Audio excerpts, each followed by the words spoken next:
My thing is, I don't know how people balance multiple people. I can only focus on one person at a time.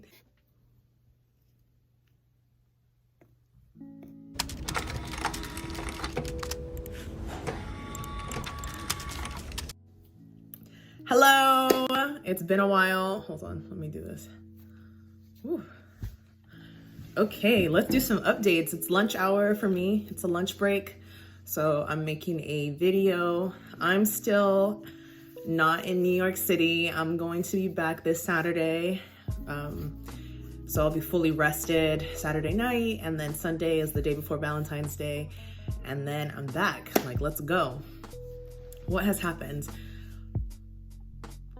So I've been at my job for 1 year now, and we just did a review session reviews. So I reviewed my manager to give upward feedback, and I also reviewed a few of my peers, and I will be getting my review feedback from my manager within the next 20 days. And then we're gonna have like a little contract signing or something, and then I'll be up for salary negotiations or salary reviews by March. And if I get that, then I get paid an increase in salary from January, February, starting March. So I've been working for a year. I know a lot of other places you can talk salary like within 6 months of starting, but my job, it's yearly, it's annual. I feel like that they did that so they can keep people in. And a lot of people quit around the holidays and they leave January, which makes sense for a company to be like, wait, let's wait till March. Let's see how the dust settles. Let's see who's still here. And for those that stay, we will give them an increase in salary. I'm just a little upset because when I applied for this job, I feel I'm very early in my career in corporate life, and basically I don't know how to negotiate. But I knew that negotiating salary is super important, but it's not just about salary. Like if there's no wiggle room there, you can negotiate the benefits, the package, the full package. And I feel like I really completely missed the mark in doing that, because the recruiter I was talking to told me that they were coming in at this amount. And I was like, that's not really gonna work for me. Like, is there any room for negotiation? And she was like, there's no room. Like, this is it. This is what we're gonna offer you. Take it or leave it, basically. And I was like, seriously? Like, so I felt like I kind of messed up based on how I communicated. But I was also upset because I feel like the recruiter's job is to advocate for the candidate and the company. Like, okay, this is a great candidate. I think they're worth X amount. And it's been a while since we've interviewed anyone with a similar skill set. If we don't get them now, we might not get them like another one later. That's how I feel recruiters should work. But I feel like the recruiter I was dealing with was like, they like you, they want you, but this is what they're gonna give you. And in my head, I'm like, girl, can you help me out? Can you work with me a little bit? So they wouldn't budge on salary, and they already give a great amount of paid holiday vacations, which is great. Like if they didn't do that, I don't think anyone would really continue working long term, because that's the least businesses can do, is give great holiday packages. But yeah, so I came in at a certain amount, and in my head I was like, I should have asked, what is the budget for this role? If you're hiring, are you hiring 2 people or 1 people? What is the budget for this role? Is this the highest you can go? Obviously it was the highest they could go because they wouldn't negotiate. But in my head, I'm like, if this is the highest you can go, why can't you tell me the range, the bandwidth? What is the range? So are you telling me I'm being offered the highest at the end of the range? Because that's why I didn't understand, because she's like, this is what we're gonna offer you. This is it. And I'm like, in my head, I'm like, aren't there ranges? So is this the top of the range or the low end of the range? I didn't ask her these questions, and I feel like it's so important to ask. And there's also, they ended up hiring 2 people. So me and my partner are doing the same role. We were hired together. for the same time zone. I don't know. I've never asked her what her salary is, and I want to ask her what it is. And I'm not afraid to tell her what I make because I'm the one asking. But if she makes less than me, I feel like it's gonna be bad. But if she makes more than me, I'm not gonna be really upset because I wanted to know. But I'm gonna be a little like, dang, like they lied to me. The recruiter lied to me. But I don't know if I want to ask the recruiter or I want to ask my senior manager, or I want to ask the cost center owner, or I want to ask my partner. I think asking my partner first is like the best way to do it, and then just being able to share like both of our experiences in terms of the negotiation. But yeah, so that's been kind of heavy on my mind, just like thinking about whether or not my company really wanted me to come in at a certain number, whether or not there was more to the story. I don't know, I'm just thinking about it. And what else? Yeah, I decided I'm going to give love a try this year. I decided I'm gonna give love a try. I don't know what it's gonna look like, but I'm open to new experiences. There's a young woman on TikTok named Clark. I see a lot of her videos. I actually subscribe to her on YouTube. If you go to my channel section, her name is Clark Peoples. She goes on incredible dates throughout the city. She meets really amazing suitors that obviously wine and dine her, show her a good time. And the way she talks about her experiences are so it's just so interesting, like almost to the point of like enviable, but I don't envy her. I'm actually inspired by her and the fact that she's like 22, studying at Columbia, going on dates, making time to go on dates. When I was 22, I was not putting in the time or energy to figure that all out. And now I just feel like I'm on the end of the curve, and I'm still excited and about meeting people and being young and, just living my best life. But at the same time, I always think like, wow, when you're younger and you have so much time and you think about these things, it's so important. Like, had I been doing what she's doing now, I would have had so much more experience in terms of dating and like just reading people. So I'm just excited. I want to attempt to go on more dates. I want to have fun this year. I need to get clear on my intentions because there are people who date for marriage, and yeah, like that's something that to think about, but I feel like that's so serious and so real. I think it's also okay to just date for fun and have fun with people and go on dates. But then people are like, so you just want a buddy, like you just want a friend to do things with. You know what I'm saying? I'm just like, I don't know. I just think it's important to just experience life. And if you like someone, you're flirting, the vibes are nice, why not go on a date and go try something different? Go on multiple dates. And then once you hit the 3rd to 5th date, 3, 4, 5, things aren't working out, then next. My thing is, I don't know how people balance multiple people. I can only focus on one person at a time. I only want to focus on one person at a time, but you should be, putting your eggs in different baskets, because when the eggs crack, it's not like you're done. There's more because you're doing more. But yeah, I like literally can't imagine juggling 5 people at one time. But it might get to that level because time is ticking. Just kidding. But yeah, so that's happening. And what else? Wow, Mercury Retrograde really hit the fan for me. I don't know if anyone's really into astrology like that, but one of my worst moments at work happened on January 25th. So I kind of like hit a hornet's nest and made someone's job at the top really hard.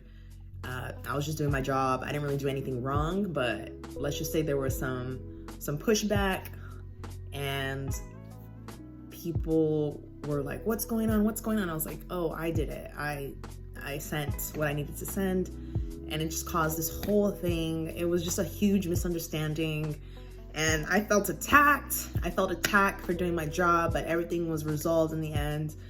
And hopefully it just highlighted kind of the work that I do, my team does, and the process can be, I guess, resolved to be done better, to be fixed and things improved. But it just made me realize that not everyone is for you. Not everyone is literally seeking to understand. They're seeking to like figure out why you would do such a monumental mistake. You know what I mean? And it's okay, because it's more about collaboration, not competition.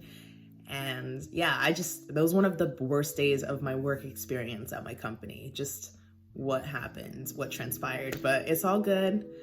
But yeah, that happened during Mercury Retrograde, and I was like, wow, that's all about communication and tech, and I learned a lot. What else?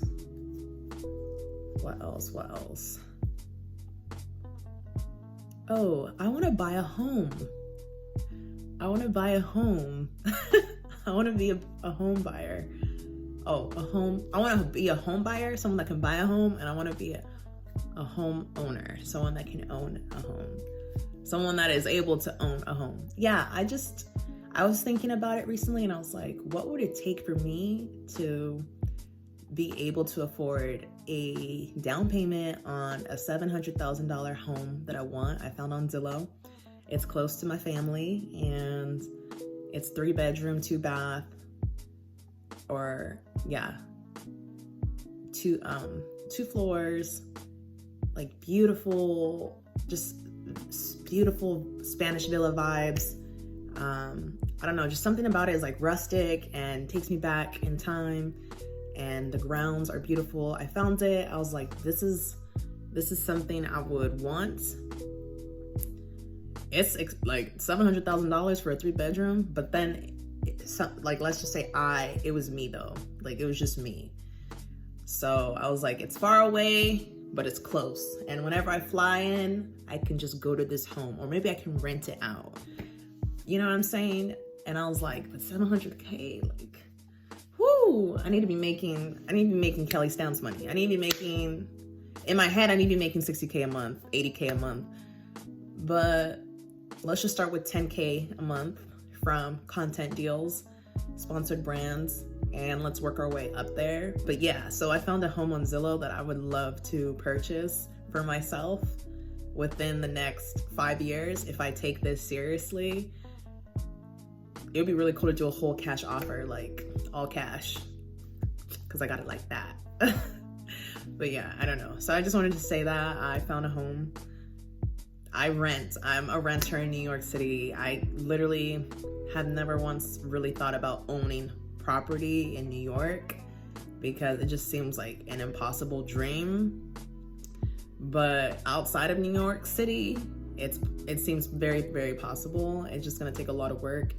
I really don't want to take out a loan to own a home, because it's not even just being able to afford the home, it's being able to maintain it and paying taxes on it, mortgages. I really need to create a system where I get this home, but I also get people to live in it, maybe rent it out, maybe find 3 people and they can pay whatever it is, $6,000 payments on it, whatever, and they just keep it going. Like real estate investment to me is the next wave. I just haven't been serious to really like look into it in my 20s, because as a renter, I definitely save a lot, and I'm not tied down, and I can leave if things hit the fan. I can leave. I can get out of my situation. But when you're a homeowner, like it's like I feel like the bank will just take your home if it's really, really bad, you know. But yeah, that would be really cool to be able to own a house and say I did it. I did this for myself because I wanted to. So that is on my list. So I'm gonna wrap things up because it's getting close to 15 minutes, and I also need to review for a interview. So my goal, January, February, March, is just to put my head down and get to work.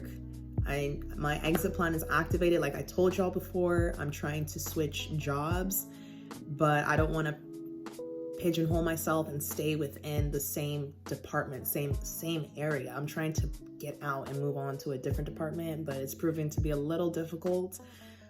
But it's all about how you explain yourself on the resume, and the goal is to just get the first call with the initial recruiter and then get to the hiring manager and the multiple stages, get through the multiple stages of interviews, and then get the offer. That is the goal. Looking for a job is a job. It doesn't matter how many no's you get. All you need is that one yes. And yeah, so this is the first interview of 2022 for myself. This recruiter, I was contacted by them April 2021 for the same position. It's a contract position for 6 months with the possibility of turning full-time. I'm a little wary because I don't want a contract position, but the company is really great. Big company, really great. Only 6 months, possibility of full-time. I need guarantees that this is gonna go full-time if I were to consider it, and I need to know salary range because I'm not taking anything less than I deserve. I'm not taking anything less than what I'm making now, and I have to make more money. Like, that's just it. I have goals. I have things I need to cross off my list. So I'm really excited. I'm a lot more confident than I was when I first started. Y'all, I should have been making videos of how I was when I was interviewing in the beginning. I was so nervous to talk to people. I was like, oh my gosh, oh my gosh. Because I didn't know my value. I didn't know my worth. I didn't know that my story was valid, and that, you know, I too had something to offer. I thought I had no leverage. And now that I've been through it, now that I've experienced the things that I have, and I've been able to understand how my story fits into everything, I have a lot more confidence in being able to explain exactly what I'm about, what you'll get with me, and what I'm looking for. So when someone says, tell me about yourself, past, present, future. Well, I did this, I'm currently about this, and how that all ties to the role is that I'm looking forward to doing this with you. This is where I'm trying to go next. It's a lot more confident. It's a lot more rolls off the tongue. Also, it's a two-way street. Like, you know how people ask for references? We should be asking, like, hey, can you introduce me to 2 people that love working at your company right now? Blink, blink. Like, you know what I'm saying? Like, can you tell me what your company is currently doing right now to highlight people of color and make sure that initiatives are happening at the exec level to reflect the overall organization? Like, I really want to make sure that, like, my voice is going to be heard. You know what I'm saying? Like, I'm comfortable. I'm able to express myself. Can you tell me some things that y'all are currently doing to make sure that is happening? These are questions to ask. Okay, so how many times, how would you say is the best way to engage? Like, what form and method of communication styles is happening? What role, what areas, what departments, what people does this person interact with on a daily basis? That's really important to know. Who's the hiring manager, and how long have they been with the company? How long did it take them before they were able to move up? Like, these are questions to ask as well, because you want to know what you're going to get yourself into. Of course, you need a job. That's why the job offer or the job position is available. That's why they want to talk to you. Like, you need a job. We all know this. Why do you want to work here? Because I need a job. They know this. But I want to work here because it appears to me, as the way you've branded yourself, that you are the solution to this really important problem. And I want to join your team. I want to join this rocket ship. I want to help accomplish these big goals with you. And this is how I can do it. And this is how I've done it on a smaller scale. The way corporate America has changed me so much. I don't know how to talk about it because it all feels like talk. Like, I'm someone that's like, let's go. Like, let's go. Let's be innovative. Like, let's get to it. Like, buckle up. But now that I have gone through it for a year and I understand a little bit more about stakeholders and, you know, lack of resources, technical difficulties, or technical constraints, like, we don't have the power to do that. We don't have the money to do that. We don't have the infrastructure to do that. But what can we do with what we have right now? That's like a huge thing you have to deal with on a daily basis, depending on your company size and capabilities. So that's all I got to say about all that. I'm ready to work with a company that, like, money is the least of their problems. Like, the technology is the least of their problems. It's more so about providing opportunities to more people, helping more people grow, more people do better. Because at the end of the day, it's all about how do you define success for yourself. Because, yeah, the money will come, but do you feel like you're being useful, like you're contributing, etc., etc.? That's what I want. I just want to be challenged in a way that makes sense for me, because I'm not like others, and I have to recognize that for myself. But that is my update. That's what I'm talking about right now. I have to get ready. Whew, okay. Thank you so much for tuning in. If you have anything to say, please let me know down below. It's nice talking to y'all. Take care. I'll be back soon. Okay, bye-bye.